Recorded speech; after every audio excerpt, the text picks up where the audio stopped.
জন্য তো আরও শর্টকাট, আর আমি তো পারিই না, আমার কথা বলে লাভ নেই।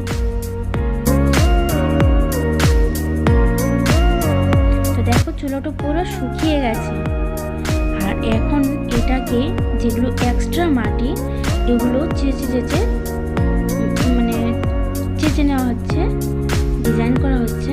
এটা তো প্রথমে মাটি দেওয়া হচ্ছিল, এখন এটাকে চেঁচে তার ডিজাইনটা করবে, তার আসল রূপে ওটা আনা হবে।